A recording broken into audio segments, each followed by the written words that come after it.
You know, I want to say I'm shocked by this story, but I'm not shocked. I was kind of shocked. Okay, the New York Post. Biden White House claims U.S. has zero inflation despite annual rate remaining at 8.5.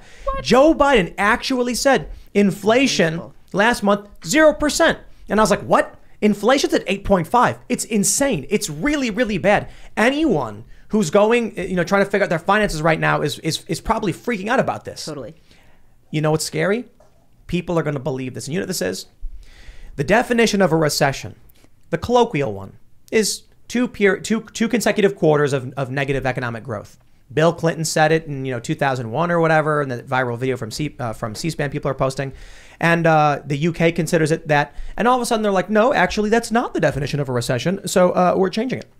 So they're saying the technical definition is actually quite different. So now we're not going to use that. This is what they're doing here. Technically, Joe Biden is correct.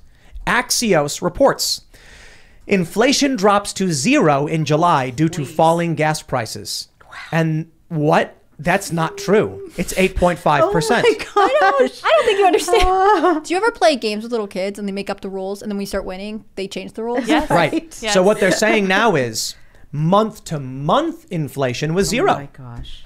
Right. Inflation is calculated on a yearly basis, and they decided to change the way they calculate it so they can report, and Biden can lie and tell you there's no inflation. And every headline can say, no inflation, 0 inflation under Biden, and they leave out all the details. Yep. Because they know you're scrolling, you're not actually reading the article. Right. The only thing they need you to get to quote is the headline. That's right. Educate me here. 8.5%. Does that mean every year there's going to be an 8.5% increase? From this time last year to this month. It has increased by 8.5%. Yes. And he's saying last month it was 8.5%. This month it's still 8.5%. So it's 0. So there's 0. Right. Exactly. Unbelievable.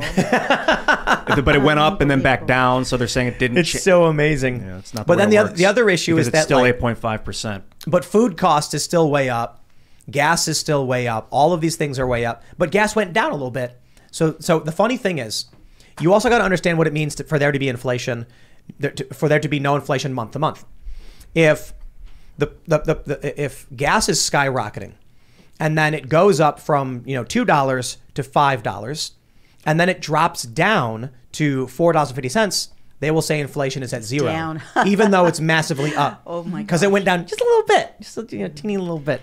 But this administration plays with numbers all the time. I mean, this administration plays with numbers all the time, and they really condescend to the American people because they count on us to be innumerate or not to know how to read a chart, not to notice. I think that's why legacy media is kind of hemorrhaging viewers, and alternative media is booming. And that's why censorship is so important, because they have to try and stop that. But I do have to wonder, man, does it really matter? I think the Democrats maybe, I'm imagining they're all like sitting around the consultants and like the DNC or whatever, and they're like, we've tried really hard to convince half this country. Why don't we just convince the stupid people? Right. That's so much easier, and you don't need to spend as much money. Right. So now they're doing things that to us, it's like brazen. Inflation is at 0? What are you talking about? It's calculated on a yearly basis. Right. How many people right now are going, inflation is 0? Actually, inflation is 0. You're wrong. Here's Axios. Right. They said it's 0. Right. And you're like, how do you even negotiate or argue or compromise with that?